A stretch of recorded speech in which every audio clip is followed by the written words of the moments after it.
నమస్తే welcome to techno talks. OTP scams నుంచి మొదలుకొని ఇవాళ చూసుకున్నట్లయితే కనుక సైబర్ క్రైమ్స్ ఎన్నో జరుగుతున్నాయి. అందులో భాగంగా డిజిటల్ కిడ్నాపింగ్, డిజిటల్ అరెస్ట్ ఇవి ఫ్రీక్వెంట్గా చూస్తూ ఉన్నాం మనం.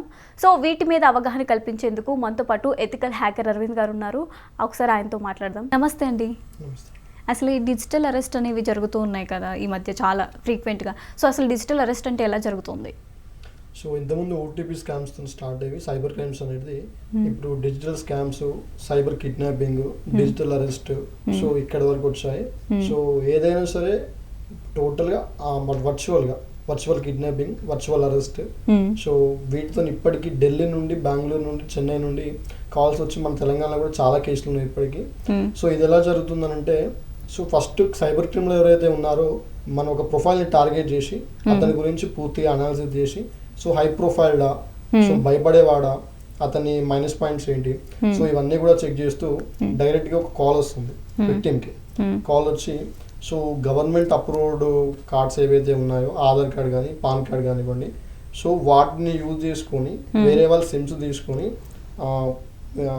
మనీ లాండరింగ్ కానివ్వండి, లేకపోతే ఇంకేదైనా స్కామ్స్ కానివ్వండి, సో ఇవన్నీ కూడా మీ నెంబర్స్ నుండి, మీ ఆధార్ కార్డ్ నుంచి అప్రూవ్ అయిన సిమ్స్ నుండి స్కామ్స్ జరిగినాయి. సో మేము సస్పెక్ట్ చేస్తున్నాం మేము. సో మీరు ఢిల్లీకి రావాల్సి ఉంటుంది, సైబర్ సెల్కి రావాల్సి ఉంటుంది అని చెప్పేసి కాల్స్ వస్తూ ఉంటాయి. సో అక్కడ అథెంటికేషన్కి కూడా స్కైప్ కాల్ చేస్తారు. సో వాళ్ళ ఆధార్ కార్డ్స్ కానివ్వండి, వాళ్ళ సిమ్ కార్డ్స్ కానివ్వండి, సో వాళ్ళ పేరు మీద మనీ లాండరింగ్ జరిగినట్టు డాక్యుమెంట్స్ పంపించడం కానీ ఇవన్నీ చేస్తూ ఉంటారు. సో అప్పుడు ఎవరైతే కామన్ మ్యాన్స్ ఉన్నారో, సో ఇదంతా నా సిమ్ కార్డ్స్ కానివ్వండి, నా ఆధార్ కానివ్వండి, పాన్ కానివ్వండి మిస్యూజ్ అయ్యి ఎవరో చేసినట్టున్నారు, సో నేను చేయలేదు, సో నా తప్పేం లేదు, బట్ నన్ను ఇందులో నుంచి బయటపడేయండి అని చెప్పేసి ఆఫీసర్స్ని రిక్వెస్ట్ చేయడం. ఆఫీసర్స్ అంటే సైబర్ క్రిమినల్స్, వీళ్ళు రియల్ ఆఫీసర్స్ కావచ్చు, సిబిఐ, ఎస్బిఐ అని ఏదో చెప్తా ఉంటారు వాళ్ళు. సో మీరు స్కైప్ కాల్ చేయండి మాకు, స్కైప్ కాల్ చేస్తే సో కొన్ని అథెంటికేషన్స్ ఉంటే మేము అప్రూవ్ చేయాలి, సో మీరా కాదని కన్ఫర్మ్ చేసుకోవాలి, సో ప్రాసెస్ ఉంటుందని చెప్పేసి ఒక దగ్గర కూర్చోబెట్టి స్కైప్ కాల్ చేస్తారు. సో మార్నింగ్ నుండి ఈవినింగ్ వరకు సో కొందరు విక్టిమ్స్ అయితే 2 or 3 days కంటిన్యూగా వాళ్ళు చెప్పేది వినడము, ఏదో సర్టిఫికేట్స్ ఇష్యూ చేయడము, మీ ఆధార్ కార్డ్ క్యాన్సిల్ అవుతుంది, పాన్ కార్డ్ క్యాన్సిల్ అవుతుంది, మీకు పాస్పోర్ట్స్ ఉంటే అవి కూడా క్యాన్సిల్ అయిపోతాయి, ఈ విధంగా బెదిరించడం. సో మనీ లాండరింగ్ అనేది అది నేమ్ చెప్తేనే కామన్ మ్యాన్స్కి భయం. సో అంత పెద్ద కేసులో నేను ఇరుక్కుపోయానని చెప్పేసి, సో అటువంటి కేసులో నేను ఉన్నానని చెప్పేసి స్కైప్ కాల్ చేయగానే సో అక్కడ ఒక వీడియో కాల్ మాట్లాడడం, వేరే వాళ్ళు మళ్ళీ కాన్ఫరెన్స్ కాల్ మాట్లాడడం, సో హై అథారిటీ ఎవరైతే ఉన్నారో వాళ్ళతో మాట్లాడియడం. సో ఈ విధంగా టోటల్గా విక్టిమ్ని ఒక ట్రాప్లో దించేస్తారు. తప్పు చేయకున్నా కూడా ఆధార్, పాన్ కార్డు మిస్యూజ్ అయిపోయింది, మీ తప్పు జరిగిపోయింది అని చెప్పేసి చేస్తూ ఉంటారు. సో అప్పుడు లాస్ట్ ఎండింగ్ వీళ్ళకి కావాల్సింది ఏంటంటే ఫినాన్షియల్ గెయిన్. సో మీరు ఇంత చేశారు, మిమ్మల్ని ఇందులో నుంచి బయటకు తీసుకురావాలి అనుకుంటే మీరు ఇక్కడికి రానవసరం లేదు, మీరు మాకు కొంచెం అమౌంట్ పే చేయాలి, 1 lakh 2 lakh. సో మీ స్టెబిలిటీ ఎంత, మీరు ఎంత పే చేయగలుగుతారు, సో మా హై అథారిటీ వాళ్ళతో నేను మాట్లాడి డిస్కస్ చేసి ఇది జరుగుతుందా లేదా, మాకు అగ్రియా కాదా అని చెప్పేసి మేము తెలుసుకుంటామని చెప్పేసి ట్రాప్లో దించుతూ ఉంటారు. సో ఇట్లా ఢిల్లీ నుండి సైబర్ సెల్ నుంచి మాట్లాడుతుందని చాలా కాల్స్ వస్తున్నాయి మన తెలంగాణలో కూడా. దాదాపు hundreds of cases ఇవి ఉన్నాయి ఇక్కడ. అసలు what is meant by digital arrest? Simple words లో చెప్పాలి అంటే డెఫినేషన్ లాగా. సో డిజిటల్ అరెస్ట్ అనేది పూర్తిగా ట్రాప్ అది. సో ఎక్కడ కూడా మన చట్టంలో భారతదేశ చట్టంలో ఎక్కడ కూడా ఇండియన్ పీనల్ కూడా ఆ డిజిటల్ అరెస్ట్, వర్చువల్ అరెస్ట్ అని లేదు అసలు. ఈ డిజిటల్ అరెస్ట్ అనే వర్డ్ వినిపించిందంటే ఒక ట్రాప్ అది. సో మనం తప్పు చేయకున్నా కూడా తప్పు చేసినట్టు చిత్రీకరించి ఒక ట్రాప్ లోకి పడేయడమే డిజిటల్ అరెస్ట్. ఇది పూర్తిగా కూడా ట్రాప్. ఎక్కడ కూడా దీనిపైన చట్టాలు లేవు. ఇట్లా డిజిటల్ అరెస్ట్ చేయడానికి కూడా పూర్తిగా పోలీసు కానీ ఇంకా చట్టం కానీ పూర్తిగా దీనికి డిఫరెన్స్ అదే కూడా అగ్రి అవ్వలేదు.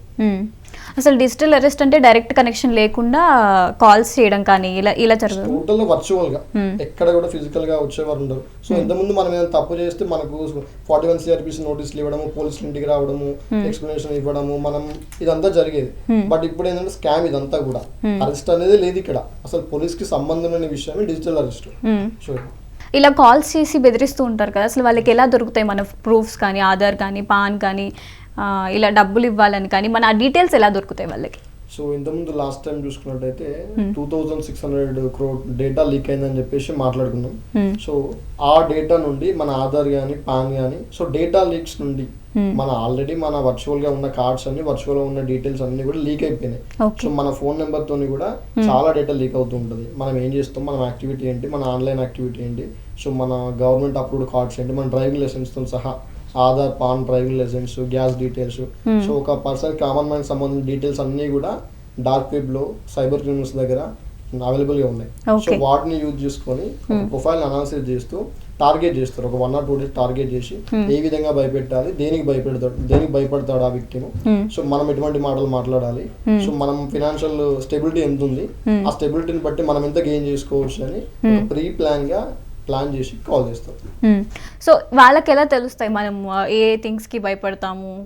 కాల్ చేసే కనుక్కుంటారు మన ఆన్లైన్ యాక్టివిటీ. ఓకే. సో ఒక మన జీమెయిల్ తోని టోటల్ గా మన ఆన్లైన్ యాక్టివిటీ ఏం చేస్తున్నాం, మనకి ఏమంటే ఇష్టం, మనం రోజు ఎటు తిరుగుతున్నాం, ఏ లొకేషన్స్ లో ఉంటున్నాం, సో మన ఇష్టాలు ఏంటి అనేది మన సోషల్ మీడియా యాక్టివిటీ చూసినా కూడా అర్థమైపోతుంది ఈ రోజులలో. సో ఒక హ్యాకర్, ఒక సైబర్ క్రిమినల్ అనుకుంటే ఒక 1 or 2 days లో ఒక కామన్ మ్యాన్ గురించి పూర్తిగా అనాలిసిస్ చేసి ఫుల్ ఇన్ఫర్మేషన్ తీసుకోగలుగుతాడు. సో ఇది సోషల్ ఇంజనీరింగ్ అనే టెక్నిక్ తోని స్కామ్స్ జరుగుతున్నాయి. అసలు కాల్ చేస్తారు కదా వాళ్ళు, కొంతమంది రియల్ ఆఫీసర్స్ ఉంటారు అని మీరు ఇందాక అన్నారు, అలా కూడా జరుగుతుందా? రియల్ ఆఫీసర్స్ ఇలా కాల్ చేసి ఆఫీసర్ ఎప్పుడు కూడా కాల్ చేసి స్కైప్లో కాల్ చేయి, వీడియో కాల్ చేయి, నువ్వా లేదా అని కన్ఫర్మేషన్ ఇవ్వు అని ఇలాంటి మాటలు ఎప్పుడు కూడా మాట్లాడు.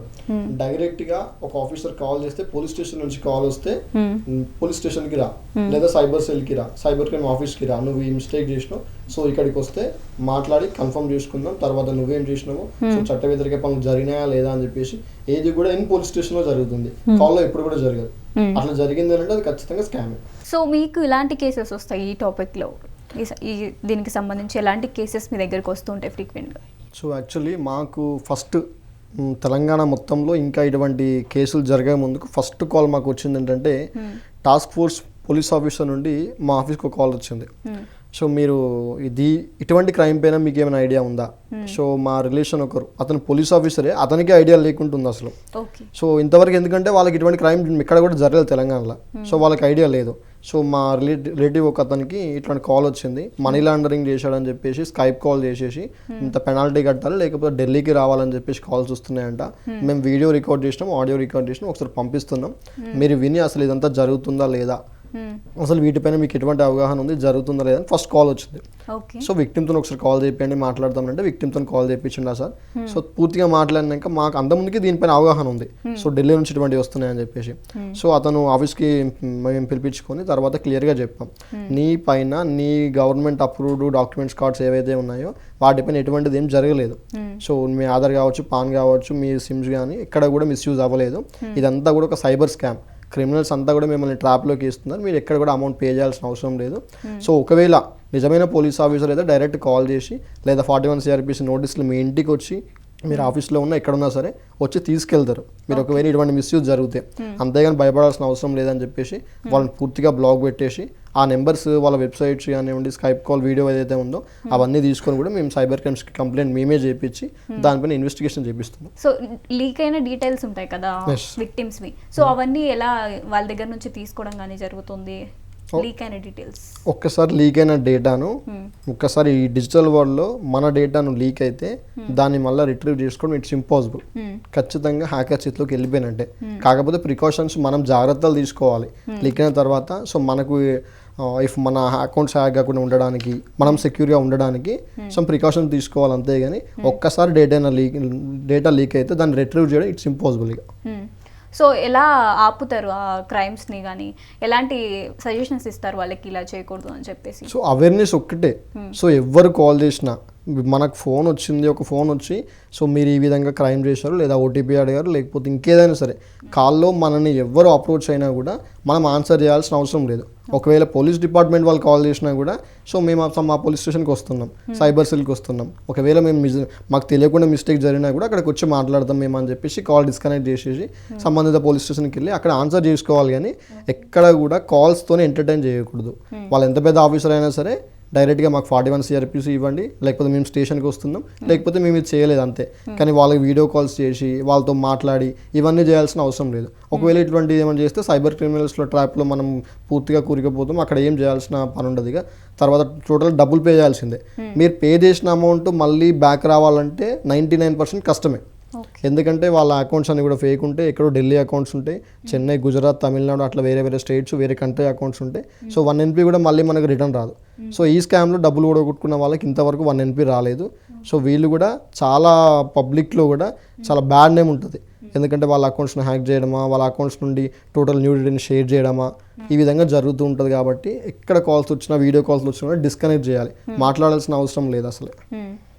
What is meant by digital kidnapping? So ఇది virtual kidnapping, cyber kidnapping, digital kidnapping అని రకరకాలుగా పిలుస్తూ ఉంటారు. సో ఈ సైబర్ కిడ్నాపింగ్ మన దగ్గర జరగలేదు, సో అవుట్ ఆఫ్ స్టేట్స్ జరిగినాయి. ఇక నేను వీటిని వెయిట్ చేస్తున్నా. అసలు కిడ్నాప్ అంటే ఎత్తుకెళ్ళిపోవడం కదా? ఎస్, టోటల్గా ఇంతకుముందు కిడ్నాప్ అని అంటే సో ఎవరు డబ్బుల కోసమో, పర్సనల్ గెయిన్ కోసమో ఒక అమ్మాయినో అబ్బాయినో చిన్నపిల్లల్ని కిడ్నాప్ చేసుకుని ఎత్తుకెళ్ళి వేరే దగ్గర పెట్టి కాల్స్ చేసి పేరెంట్స్కి బెదిరించేవాళ్ళు పర్సనల్ గెయిన్ కోసం. సో ఇప్పుడు సైబర్ కిడ్నాపింగ్ అని అంటే ఎగ్జాంపుల్ ఒక పర్సన్ తీసుకుంటే నేనే అనుకుంటే ఆ పర్సన్ని టోటల్గా అనాలిసిస్ చేసి సో అతని మైనస్ పాయింట్స్ ఏమున్నాయి, అతను ఎవరితో కాల్స్ మాట్లాడుతుంటా లేదా న్యూడ్ వీడియో కాల్స్ ఉన్నాయా, లేకపోతే అతని గురించి పూర్తి డేటా తీసుకొని అతన్ని బ్లాక్మెయిల్ చేస్తూ సో నువ్వు ఇటువంటి ఒక రూమ్లోకి వెళ్ళి నువ్వు అక్కడ కిడ్నాప్ అయినట్టు నువ్వే ఒక చైర్లో కూర్చొని ఫొటోస్ తీసి మీ పేరెంట్స్కి, మీ సంబంధించిన వాళ్ళకి వాట్సాప్లో షేర్ చేసిన తర్వాత నీ ఫోన్ డిస్కనెక్ట్ అయిపోతుంది, స్విచ్ ఆఫ్ అయిపోతుంది. తర్వాత సైబర్ క్రిమినల్ ఎవరైతే ఉన్నారో వాళ్ళ పేరెంట్స్కి కాల్ చేసి మీ అబ్బాయిని కిడ్నాప్ చేసింది నేనే, సో నా దగ్గరే ఉన్నాడు, సో మీకు ఫ్రీ అవ్వాలి అని అనుకుంటే, మేము విడదీయాలి అనుకుంటే, మేము ఇక్కడ నుంచి రావాలి, మీ అబ్బాయి రావాలి అనుకుంటే మాకు సమ్ అమౌంట్ పే చేయాలి, లేకపోతే మీ అబ్బాయిని చంపేస్తామని చెప్పేసి అతనే ఎవరైతే అబ్బాయి కిడ్నాప్ అయినట్టు ఒక చైర్లో కూర్చొని ఫొటోస్ పంపుండో అతనే కత్తి పట్టుకొని చూపించుకోవడం, అతనే మమ్మీ అని అరవడం, సో అతనే పేరెంట్స్ని పిలవడం, వాళ్ళ ఫాదర్ని కానీ బ్రదర్ని కానీ పిలవడం, నేను కిడ్నాప్ అయినా అని చెప్పేసి ఒక వీడియో పంపించడం వాళ్ళకు. సో ఇట్లా ఇదంతా కూడా ఆన్లైన్లోనే. కిడ్నాప్ చేసేవాడు, వర్చువల్ కిడ్నాప్ చేసేవాడు ఏ ఢిల్లీలోనో, గుజరాత్, తమిళనాడు, కేరళనో ఉంటాడు. సో ఇతను ఇక్కడే ఉంటాడు, మన స్టేట్లోనో అవుట్ ఆఫ్ స్టేట్లో ఇక్కడే. ఎస్, అతను ఎవరు డైరెక్ట్గా చూడడం కూడా చూడు, కాకపోతే బ్లాక్ మెయిలింగ్ జరుగుతుంది ఇక్కడ. సో నువ్వు ఇవి చేసావు, నువ్వు ఇది చేసావు, సో ఈ విధంగా ఎక్స్పోజ్ చేస్తాం మేము అని చెప్పేసి ఒక హరాస్మెంట్ బ్లాక్ మెయిల్ చేసి అతను సింపుల్గా ఒక రూమ్లో కూర్చోబెట్టి వాళ్ళ పేరెంట్స్తో గేమ్ ఆడుతూ ఉంటారు. నిజంగానే మా వాడు వీడియో పంపాడు, క్రిమినల్స్ కూడా కాల్ చేశారు, సో అమౌంట్ పే చేయాలి అని చెప్పేసి పే చేస్తూ ఉంటారు. ఒకవేళ పోలీస్ డిపార్ట్మెంట్కి చెప్పినా కూడా అక్కడ ఏముండదు, ఎందుకంటే నిజంగా కిడ్నాప్ అయింది అంటే వాళ్ళని ట్రేస్ చేస్తారు, లేకపోతే ఇంకేదైనా జరిగి ఉంటుంది. బట్ ఇక్కడ చేసేవాడు ఎక్కడో ఉంటాడు, అసలు కిడ్నాప్ అయిన వాడు ఇంకెక్కడో ఉంటాడు, అసలు ఎక్కడ కూడా ఇక్కడ సొల్యూషన్ లేకుండా ఉంటుంది. సో ఇటువంటి కేసులో పోలీసు వాళ్ళు కూడా ఏమైనా చేసే ఛాన్స్ ఉంటుందా లేదా అని చెప్పేసి మాకున్న క్వశ్చన్ మార్క్. సో ఇటువంటి అవుట్ ఆఫ్ స్టేట్ జరిగినాయి. సో ఇక్కడ మోటివ్ ఏంటి, అసలు ఒకరిని బ్లాక్మెయిల్ చేసి ఒక డేటా తీసుకుని వాళ్ళని బ్లాక్మెయిల్ చేసి ఒక రూమ్లో కిడ్నాప్ అయినట్టు చిత్రీకరించి పేరెంట్స్తోని ఫైనాన్షియల్ గెయిన్ చేసుకోవాలనేది ఈ సైబర్ కిడ్నాపింగ్ అనే మోటివ్. సో ఇది అవుట్ ఆఫ్ స్టేట్లో జరిగింది. డిజిటల్ అరెస్ట్ అనేది మన దగ్గర జరిగింది, సైబర్ కిడ్నాప్ అనేది అవుట్ ఆఫ్ జరుగుతుంది. విత్ ఇన్ ఫ్యూ డేస్లో మన స్టేట్లో కూడా చాలా జరుగుతాయి. సో వాళ్ళంతటా వాళ్ళు దాక్కోవడం కానీ వాళ్ళంతటా వాళ్ళు చేస్తారు కాబట్టి అసలు ఎలా ట్రేస్ చేస్తారు? ఫోన్ స్విచ్ ఆఫ్ చేసుకొని పెట్టేసి ఉంటారు, వీడియో చేసి పేరెంట్స్కి పెడతారు, పేరెంట్స్ ఏమో కంగారు పడతారు. ఇప్పటికీ మాకైతే ఇది ఇంకా క్వశ్చన్ మార్కే. ఎందుకంటే వర్చువల్ కిడ్నాప్ అయింది అని కాల్ వచ్చేది ఎక్కడి నుండో, వేరే కంట్రీ నుండి, వేరే స్టేట్ నుండి వస్తుంది. కిడ్నాప్ అయిన వాడు మన దగ్గర, మన స్టేట్లో ఉంటాడు, సో అక్కడ ఆఫ్ అయిపోయి ఉంటుంది. సో ఇది ఏమవుతుందంటే ట్రేసింగ్ అనేది వన్ వేలో వెళ్తుంది కాబట్టి అక్కడ క్రిమినల్ని చేయాలా లేకపోతే మనకు విక్టిమ్ని చేయాలా అర్థం కాదు పోలీస్ డిపార్ట్మెంట్ కూడా. అసలు ఈ కేసుని ఏ విధంగా చేస్తారు అనేది కూడా మాకు ఇంకా క్వశ్చన్ మార్క్. ఎందుకంటే మన స్టేట్లో జరగలేదు, అవుట్ ఆఫ్ జరుగుతున్నాయి. ఇంకా మేము అనాలిసిస్ చేస్తున్నాం ఏ విధంగా ట్రేసింగ్ అని, అసలు ఆ క్రిమినల్ మోటివ్ ఇంకే రకంగా ఉంటుంది, ఏమని హరాస్మెంట్ చేస్తుండే, ఏమని బ్లాక్మెయిల్ చేస్తుండే అని. సింపుల్గా ఇప్పుడు మన ప్రతి ఒక్కరికి పర్సనల్ లైఫ్లో ఏదో ఒక మిస్టేక్ చేసి ఉంటారు, లేదా ఒక బిజినెస్ ప్రొఫైల్ ఉన్న వాళ్ళు లేకపోతే వేరే వాళ్ళు ఒక ఇల్లీగల్ వర్క్ చేసి ఉంటారు. సో ఆ వర్క్ను అడ్డం పెట్టుకొని బ్లాక్మెయిల్ చేస్తూ సైబర్ కిడ్నాపింగ్ చేస్తున్నారు. సో ఇందులో మన స్టేట్లో అయితే ఒకవేళ స్టార్ట్ అయితే మాత్రం కామన్ పీపుల్ కూడా కొంచెం టెక్నికల్గా ఎడ్యుకేట్ అయి ఉన్న వాళ్ళు కూడా దీన్ని అవలంబించే ఛాన్సెస్ ఎక్కువ ఉంటాయి. సో ఇవి ఎక్కువ స్టార్ట్ అయితే ఇంకా మన స్టేట్కి అయితే రాలేదు, వస్తే మాత్రం టాప్ పొజిషన్లో ఇదే ఉంటుంది. సో ఇప్పుడు హనీ ట్రాప్ అనేది ఉంది, దాని తర్వాత ఇదే అవుతుంది. మెయిన్లీ మోటివ్ ఏంటి? మనీ కోసమేనా? Financial gain. టోటల్గా సైబర్ క్రైమ్స్ అన్ని కూడా జరిగేది 90% ఫినాన్షియల్ గెయినే ఉంటుంది. సో ఇందులో డిజిటల్ అరెస్ట్ కానివ్వండి, డిజిటల్ కిడ్నాప్ కానివ్వండి, వర్చువల్ అరెస్ట్, వర్చువల్ కిడ్నాపింగ్, ఇందులో ఫినాన్షియల్ గెయిన్ అతని స్టెబిలిటీని బట్టి ఎంత ఉంటే అంత. సో ఎంత ఇవ్వగలుగుతాడు, ఎంత ప్రియారిటీ ఇవ్వగలుగుతాడు ఒక మనిషి ప్రాణానికి కిడ్నాప్ అయ్యిండు అని అంటే, లేదా న్యూడిటీని షేర్ చేస్తా అంటే, సో దానికి అమౌంట్ తీసుకుంటూనే ఉంటారు. ఇఫ్ ఇక అమౌంట్ లేవు, ఇక అంతే ఆగిపోయింది అన్నప్పుడు లీవ్ హిమ్, వదిలేస్తారు అతన్ని. సో ఈ విధంగా జరుగుతుంది. సో ఇప్పుడు ఒక విక్టిమ్ వచ్చారు, అంత మనీ పే చేశారు, ఇలా ట్రాప్ చేస్తే మనీ పే చేశారు, అంతా అయిపోయింది, తర్వాత వచ్చి కంప్లైంట్ ఇచ్చారు. ఓకే, సో దాన్ని ఎలా సాల్వ్ చేస్తారు? అంటే if in case nudity videos ఉన్నా కూడా వాటిని రిమూవ్ చేపిస్తారా వెబ్సైట్స్లో? వెబ్సైట్స్లో ఉన్నంత వరకు అయితే రిమూవ్ చేపిస్తారు. సో వాళ్ళ దగ్గర ఉన్నవి అది ఎక్కడ ఉందో కూడా తెలియదు. వెబ్సైట్లో ఉండి మనకు షో అవుతుంది అని అంటే పోలీస్ డిపార్ట్మెంట్ దాన్ని రిమూవ్ చేపిస్తారు. బట్ ఎవరైతే సైబర్ క్రిమినల్ కాల్ చేశాడో సో ఆ నెంబర్ని ట్రేస్ చేయడం, సో అది వర్చువల్ నెంబర్ అయినా కాలింగ్ నెంబర్ ఏదైనా సరే వాట్సాప్ నెంబర్ అయినా సరే వాటిని ట్రేస్ చేయడం, ఎక్కడ ఇది ఐపీ అడ్రస్ ట్రేస్ అవుతుందని ట్రేస్ చేసి సైబర్ క్రిమినల్ పట్టుకునే ఛాన్స్ ఉంది. పట్టుకున్న తర్వాత కూడా అతని దగ్గర ఉన్న ఎక్విప్మెంట్లో డేటా ఉంటుందా లేదా, అతను ఎవరికైనా షేర్ చేశాడా అని చెప్పలేం. ఎందుకంటే ఇట్స్ లాంగ్ ప్రాసెస్. ఒక ఐపీ అడ్రస్ తోని ఒకరిని సైబర్ క్రిమినల్ని ట్రేస్ చేయాలని కొంచెం లాంగ్ ప్రాసెస్ ఉంటుంది. సో ఒక నెంబర్తో లొకేషన్ తీసుకొని డైరెక్ట్గా వెళ్ళి పట్టుకోవడం అట్లా ఉండదు ఇంటర్నెట్లో. సో ఇంటర్నెట్ ఐపీ అనేది కొంచెం లాంగ్ ప్రాసెస్ ఉంటుంది, చాలా తక్కువ ట్రేస్ అయ్యే ఛాన్సెస్ కూడా 50% ఉంటుంది. ఇందాక డిజిటల్ కిడ్నాపింగ్ చెప్పుకున్నప్పుడు ఫోన్ స్విచ్ ఆఫ్ చేస్తే ఎలా ట్రేస్ చేయడం? ఫోన్ ఇప్పుడు ఎవరైతే విక్టిమ్ ఉన్నారో ఫోన్ స్విచ్ ఆఫ్ చేసుకుంటే లాస్ట్ లొకేషన్ ఒకటి వచ్చి ఉంటుంది. బట్ ఆ లాస్ట్ లొకేషన్లోనే విక్టిమ్ ఉందా లేదా అని క్వశ్చన్ మార్క్. అందులో ఉండొచ్చు ఉండకపోవచ్చు. సో లాస్ట్ లొకేషన్ ఒక్కటే వారికి ఉన్న ఛాన్స్. లాస్ట్ లొకేషన్లో లేకుండా ఎక్కడికైనా మళ్ళీ వేరే ప్లేస్కి షిఫ్ట్ అయ్యిండు అని అంటే no use. Police department trace చేయలేదు. ఫోన్ స్విచ్ ఆఫ్ అయితే అసలు ట్రేస్ చేయలేదు. ఉన్నదే ఒక నెంబర్. సో ఆ నెంబర్ నుంచి లొకేషన్ తీసుకోవడం. ఆ స్విచ్ ఆఫ్ అయిందంటే లాస్ట్ లొకేషన్ లేకపోతే zero, no use. Police department కూడా ఛాన్సెస్ తక్కువ ఉంటాయి. సో ఇంకేదైనా టెక్నిక్స్తోనో లేకపోతే ఇంకేదైనా ఛాన్స్, అతని ఫ్రెండ్స్ నెంబరా లేకపోతే ఎక్కడికి వెళ్తుండో, సో ఇంకేదైనా ఫైండ్ మై డివైస్ లాంటిది, ఒకవేళ ఇంకేదైనా ఫోన్ వాడితే అటువంటి ఛాన్స్ ఏమైనా ఉంటుంది కానీ చాలా తక్కువ ఛాన్స్. సో ఇలాంటి థ్రిల్లర్ మూవీస్లో ఇలా చూపిస్తూ ఉంటారు కదా, అంటే లాస్ట్ కాల్స్ ఏమొచ్చినాయి ఇలా ట్రేస్ చేయడం. ఒకరి వ్యక్తి కాల్ లిస్ట్ తీసుకోవడం అనేది ఇప్పుడు పోలీస్ డిపార్ట్మెంట్కి కూడా ఎఫ్ఐఆర్ అయితేనే కాల్ లిస్ట్ అనేది వస్తుంది.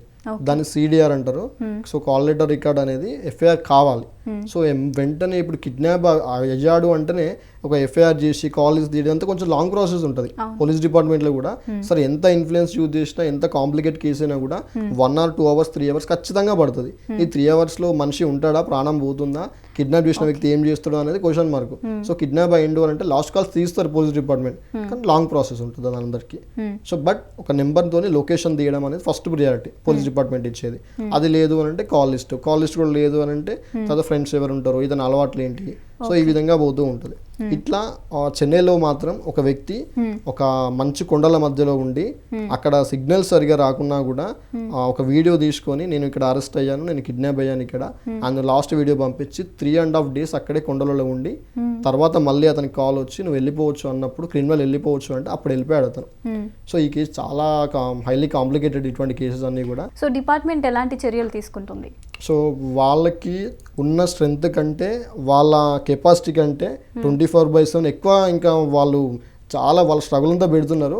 బట్ ఏంటంటే సైబర్ క్రిమినల్ ఇప్పుడు ఎవరో ఒక గ్యాంగ్ ఉంది లేదా ఒక దగ్గర ఉన్నారు ఒక్కరే అంటే వాళ్ళని టార్గెట్ చేసి ఏమైనా చేస్తారు వాళ్ళు. అసలు ఎక్కడి నుంచి పుట్టుకొస్తుందో అర్థం అవ్వట్లేదు. తెలంగాణ పోలీసుల స్ట్రెంత్ ఎంత ఉంది? ఒక 10,000 మంది, ఒక 50,000 మంది ఉంది అనుకున్నాం. సైబర్ క్రిమినల్స్ అనే వాళ్ళు ప్రపంచవ్యాప్తంగా ఎక్కడెక్కడ ఉంటారో తెలియదు. వాళ్ళు అక్కడి నుండి ఇక్కడికి internet through calls, messages, scams అన్నీ చేస్తున్నారు. సో అదే వీళ్ళు మళ్ళీ రిటర్న్గా మళ్ళీ చేసి మళ్ళీ ట్రేస్ చేయాలంటే మన స్ట్రెంత్ అని కదా, ఏ స్టేటు ఏ కంట్రీ చూసుకున్నా కూడా వాళ్ళ స్ట్రెంత్ సరిపోదు. అంటే వాళ్ళకంటూ సపరేట్ టెక్నాలజీ కానీ సపరేట్ టీమ్స్ కానీ ఉండాలి. ఇప్పుడు సో ఎలాంటి టెక్నాలజీ యూస్ చేస్తారు? హ్యాకర్స్, బ్లాక్ హ్యాట్ హ్యాకర్స్ ఎవరైతే సైబర్ క్రిమినల్స్ ఉన్నారో వాళ్ళు ఇప్పుడు ఇంటర్నెట్ను బేస్ చేసుకొని ఆర్టిఫిషియల్ ఇంటెలిజెన్స్ వచ్చినప్పటి నుంచి అసలు పోలీస్ డిపార్ట్మెంట్ నాలెడ్జ్కి 1% కూడా సరిపోకుండా, అంటే 1% కూడా దాన్ని అందుకోలేకుండా క్రిమినల్స్ హైకి వెళ్ళిపోయి మొత్తం ఎట్లా స్కామ్ చేస్తుందో తెలియట్లే. అసలు ఒక విక్టిమ్ వచ్చి నాకు ఈ విధంగా జరిగింది అని పోలీస్ స్టేషన్ చెప్పే వరకు కూడా ఇలా స్టార్ట్ చేశారా, ఈ విధంగా జరుగుతుందా కొత్త స్కామ్ అని చెప్పేసి మళ్ళీ అందరు మీటింగ్ పెట్టుకొని ఈ విధంగా క్రైమ్ స్టార్ట్ అయింది, దీనిపైన పీపుల్ని అవేర్ చేయాలి, దీనిపైన మనం మళ్ళీ కాపాడాలి, విక్టిమ్స్ని కాపాడాలి అని చెప్పేసి మళ్ళీ ప్లాన్ చేసుకోవాలి. కానీ క్రైమ్ అంతా స్టార్ట్ చేసి క్రిమినల్ ఫస్ట్. అప్పటిదాకా కూడా డిపార్ట్మెంట్కి కానీ హ్యాకర్స్కి, మాలాంటి ఎథికల్ హ్యాకర్స్కి కూడా అసలు ఏ విధమైన ఇన్ఫర్మేషన్ లేదు. సో క్రిమినలే మమ్మల్ని గైడ్ చేయాలన్న, పోలీస్ని. సో ఈ విధమైన టెక్నిక్స్ పోలీస్కి అవసరం అని చెప్పేది ఎవరు అంటే సైబర్ క్రిమినలే. మేము ఈ విధంగా స్టార్ట్ చేస్తున్నాం, నువ్వు నేర్చుకో అని చెప్పేసి ఫస్ట్ వీళ్ళే స్టార్ట్ చేసేది. సో ఈ విధంగా జరుగుతున్నారు. హనీ ట్రాప్ అనేది ఇప్పుడు నుంచే కాదు, ఎప్పటి నుంచో జరుగుతుంది, స్టిల్ ఇప్పటికి కూడా జరుగుతూనే ఉంది. సో దాన్ని ఎలా? సో హనీ ట్రాప్ అనేది ఫస్ట్ స్టార్ట్ అయింది దేని నుంచి అంటే ఆర్మీ, మిలిటరీ వాళ్ళు ఎవరైతే ఉంటారో వాళ్ళకు మన దేశ రహస్యాలు అన్నీ కూడా తెలిసి ఉంటాయి. సో అంటే అక్కడ బార్డర్లో ఉంటారు కాబట్టి హై ఆఫీసర్స్ ఎవరైతే ఉంటారో వాళ్ళందరికీ కూడా దేశ రహస్యాలు, మన వర్త్ ఏంటి, ఒక మన దేశం పైన ఫైట్కి వచ్చినప్పుడు, యుద్ధానికి వచ్చినప్పుడు అసలు మనం ఎటువంటి చర్యలు తీసుకుంటాం, మన స్ట్రెంత్ ఏందని ఒక మ్యాప్ ఉంటుంది వాళ్ళ దగ్గర. సో దాన్ని వేరే దేశం వాళ్ళకి తెలియాలి అనుకుంటే ఓన్లీ ఒక సొల్యూషన్ వాళ్ళు భావించింది ఏంటంటే అమ్మాయి, ఒక అమ్మాయితోని ట్రాప్ చేయాలి. సో సోషల్ మీడియాలో కనెక్ట్ అవ్వడమా, లేకపోతే డైరెక్ట్గా అప్రోచ్ అవ్వడమా, ఒక అమ్మాయితోని ట్రాప్ చేస్తే ఆ అమ్మాయితోనే ఆ డీటెయిల్స్ అన్ని కూడా మనం తీసుకోవాలని చెప్పేసి అప్పట్లో ఇది స్టార్ట్ చేశారు. ఈ సోషల్ మీడియా యాక్టివిటీ లేనప్పుడు, ఈ ఫోన్స్ ఇవన్నీ లేనప్పుడు అప్పుడు మిలిటరీలో ఉండే. దాని నుంచి ఇప్పుడు ఎక్కడ వరకు వచ్చిందనంటే ఒక కాలేజ్ స్టూడెంట్ ఫేస్బుక్, ఇన్స్టానో, ట్విట్టరో, లింక్డ్ఇన్లో అతని యాక్టివిటీస్, అతని పోస్టులు చేసుకుంటుండగా ఒక హై ప్రొఫైల్ అమ్మాయి, సో చాలా పోస్టులు ఉండి చాలా హైగా కనిపించే ఒక అమ్మాయి, చాలా అందంగా కనిపించే ఒక అమ్మాయి, చాలా యాక్టివిటీస్ చేస్తూ సంప్రదాయంగా ఉంటూ ఇటువంటి ప్రొఫైల్ నుంచి మెసేజ్ రావడం, మెసేజ్ వచ్చి ఫ్రెండ్షిప్ చేసుకుందాం, బయట కలుద్దాం, ఇటువంటి మెసేజ్లు రావడంతో అబ్బాయి కూడా అట్రాక్ట్ అయిపోయి తర్వాత వాట్సాప్ నెంబర్లు షేర్ చేసుకుని వాట్సాప్లోకి వస్తారు. సోషల్ మీడియా ఇన్స్టా, ఫేస్బుక్ నుండి వాట్సాప్కి వచ్చి మళ్ళీ కాసేపు చార్జ్ చేసుకున్నాక డైరెక్ట్గా can I do video call అని చెప్పేసి వీడియో కాల్ చేస్తా అని చెప్పేసి అడుగుతారు. ఓకే అని చెప్పేసి అబ్బాయి అప్పటికి ఫస్ట్ అమ్మాయి అడుగుతుంది, లేదా అబ్బాయిని అడిగేలాగా అమ్మాయి చార్జ్ చేస్తుంది. సో ఈ విధంగా వీడియో కాల్ చేయగానే అక్కడ కాసేపు మాట్లాడుకొని మళ్ళీ న్యూడ్గా తయారవడం, వాళ్ళైనా వీళ్ళైనా అట్లా న్యూడ్గా చిత్రీకరించేసి ఒక 5 minutes కాల్ మాట్లాడిన తర్వాత ఆఫ్టర్ కాల్ అతనికి ఒక వీడియో వస్తుంది. సో మనమే అమ్మాయిని కావాలని చెప్పి న్యూడ్గా రిమూవ్ చేయమని బెదిరించినట్టు, మనమే అడిగినట్టు ఆ వీడియో ఉంటుంది. సో ఆ వీడియోతో మనల్ని బ్లాక్మెయిల్ చేస్తూ ఉంటారు. లేకపోతే నువ్వు వీడియో కాల్ చేయడం వల్ల, మేము చూసి ఆ అమ్మాయిని అడగడం వల్ల అమ్మాయి చనిపోయింది, సో దీనికి నువ్వే కారకునివి అని చెప్పేసి కాల్ వచ్చి కట్ అయిపోతుంది. ఒక 20 minutesకి ఢిల్లీ సైబర్ సెల్ నుంచి కాల్ చేస్తున్నాను, నీ వల్ల ఒక అమ్మాయి చనిపోయింది, నువ్వు ఒక కాల్ మాట్లాడినావు, ఇది చాలా పెద్ద కేసు అవుతుంది, నువ్వు ఢిల్లీకి రావాల్సి ఉంటుందని కాల్స్ వస్తాయి. సో అప్పుడు విక్టిమ్ ఎవరైతే ఉంటే చాలా భయపడిపోతూ ఉంటాడు. తర్వాత ఇంకొకరు కాల్ చేసి నేను సార్ ఆఫీస్ నుంచి మాట్లాడుతున్నా, ఢిల్లీ నుంచి మాట్లాడుతున్నా, హిందీలో ఉంటుంది అంత కన్వర్జేషన్. సో మీ ఢిల్లీకి రానవసరం లేదు, నేను సార్తో మాట్లాడి క్లోజ్ చేసేస్తా, మీరు ఒక 2 lakhs పే చేయండి, ఒక 50,000 పే చేయండి. అమ్మాయి వీడియో కూడా లీక్ అవుతుంది కదా, సో తనకి ఇంకొకటి ఏంటంటే అక్కడ అమ్మాయి ఉండదు అసలు. ఫస్ట్ ఆఫ్ ఆల్ కొన్ని సాఫ్ట్వేర్స్ యూజ్ చేసుకొని అక్కడ ఏం జరుగుతుందనంటే, ఎగ్జాంపుల్ స్ప్లిట్ క్యామ్ అనుకోండి, లేకపోతే చాలా ఆల్టర్నేటివ్ సాఫ్ట్వేర్స్ ఉన్నాయి. ఇందులో ఏం జరుగుతుందనంటే వీడియో కాల్ స్టార్ట్ చేయగానే నేను హాయ్ చెప్తే అమ్మాయి హాయ్ చెప్పడం, నేను నవ్వుతే అమ్మాయి నవ్వడం, నేను షెడ్ ఇస్తే అమ్మాయి పై రిమూవ్ చేసుకోవడం. సో ఈ విధంగా ఒక సాఫ్ట్వేర్ క్రియేట్ అయి ఉంటుంది. సో అందులో డిఫాల్ట్గా మేము కూడా చాలా చూసినాం, క్రిమినల్ని ట్రేస్ చేయాలని చెప్పేసి కొందరిని ట్రేస్ చేయడానికి ఆ సాఫ్ట్వేర్లో ఏం జరుగుతుందంటే ఒక హీరోయిన్ ఫోటో లేదా ఒక అబ్బాయి ఫోటో, అమ్మాయి ఫోటో దాంట్లో అప్లోడ్ చేస్తే బాడీ వేరే వాళ్ళది, అమ్మాయి అబ్బాయి ఫోటో మాత్రమే ఇక్కడ అతికించినట్టు. సో ఇక్కడ నవ్వడం, మనం ప్లే చేస్తే నవ్వడం, అడగడం, రిమూవ్ చేసుకోవడం, ఇదంతా కూడా ఒక సాఫ్ట్వేర్లో జరిగిపోతూ ఉంటుంది. సో ఈ విధంగా వాళ్ళు సేమ్ ఈ గేమ్ అంతా ప్లే చేసుకుంటూ అక్కడ అమ్మాయి ఉండదు, అబ్బాయి ఏమనుకుంటాడంటే అక్కడ అమ్మాయి ఉంది, సో అమ్మాయి అంతా ఓపెన్ చేసినప్పుడు నేను కూడా ఉండొచ్చు, తప్పేమున్నది, అక్కడ అమ్మాయే కదా, ఒకవేళ లీక్ అయితే ఇద్దరి వీడియో లీక్ అవుతుంది అన్నట్టు చేసుకుంటారు. కానీ అక్కడ ఉండేది కూడా మొత్తం టోటల్ సాఫ్ట్వేర్స్. సో ఆ విషయాలు అబ్బాయిలకు అర్థం కాక చేస్తూ ఉంటారు. ఇందులో హనీ ట్రాప్లో ఇరుక్కపోయి కొన్ని వందల మంది చనిపోయిన వాళ్ళు ఉన్నారు. And IAS, IPS, IFS officers కూడా ఈ స్కామ్లో కూరుకుపోయారు. ఎందుకంటే ఒక ఐఏఎస్ ఆఫీసర్ ఒక వీడియో, అదే ఒక న్యూడ్ వీడియో బయటికి వెళ్తే చాలా పెద్ద ప్రమాదం అని చెప్పేసి ఒకరు 50 లక్షల కోటి రూపాయలు కూడా హనీ ట్రాప్లో పంపించిన దాఖలు ఉన్నాయి. మన స్టేట్లో కూడా ఉన్నాయి అటువంటి. సో చాలా కేసెస్ ఉన్నాయి ఇటువంటి. అసలు ఫోన్ లేకుండా ఒక్క క్షణం కూడా ఉండలేని తీరిక లేని ఉంటుంది. అంటే ఏదో ఒక వర్క్ ఉంటుంది, ఫోన్ నుంచి ఎవరో ఒకరికి డాక్యుమెంట్స్ సెండ్ చేయడం కానీ, కాల్స్ చేయడం కానీ, ఆఫీస్ వర్క్ కానీ ఏదో ఒకటి ఉంటుంది. అసలు ఫోన్ యూస్ చేయకుండా ఎలా ఉంటారు? సో మన న్యూడిటీ షేరింగ్ కంటే ఎక్కువ కాదు కదా ఏదైనా సరే. సో 1 or 2 days వల్ల టోటల్ మన లైఫే స్మాష్ అయిపోయే ప్రమాదం ఉంది. తీసుకొని కాల్ చేసుకోవడం అలా ఓకేనా? ఏది చేయకపోవడం బెటర్ ఒక 2 days వరకు. ఎందుకంటే మీ ఆధార్ త్రో ఎన్ని సిమ్స్ తీసుకున్నారు, లేదా మీ లాస్ట్ యూజ్ చేసిన సిమ్ ఉంటుంది కదా, ఆ నెంబర్ త్రో తర్వాత మీరు ఏ సిమ్స్ తీసుకున్నారు అనే డేటా కూడా ఈ రోజులలో ఈజీగా ఫైండ్ అవుట్ చేయొచ్చు. సో ఒక 2 days మనం కానీ మన ఫ్యామిలీ వాళ్ళు కానీ ఇంటర్నెట్లో లేకపోవడం బెటర్ థింగ్. సో ఎలాంటి అవేర్నెస్ ఇస్తారు ఇలాంటి కేసెస్ జరిగినప్పుడు? Prevention is better than cure అనే ఒక సెంటెన్స్ ఉంటుంది. సో మనం అంతా అయిపోయిన తర్వాత ఏ విధంగా జాగ్రత్తలు తీసుకోవడం కంటే ఫస్ట్ నుండే బేసిక్ నుండే మనం ఫోన్ వాడడం యూజ్ చేసిన దగ్గర నుండి చాలా జాగ్రత్తగా ప్రతి దాని మీద అవేర్ అయ్యి ఉండి ఎటువంటి కాల్స్ లిఫ్ట్ చేయాలి, నేను ఎటువంటి యాక్టివిటీ చేయాలి సోషల్ మీడియాలో, ఎటువంటి పోస్టులు చేయాలనేది గుర్తుపెట్టుకొని చేస్తే బాగుంటుంది. అంతే.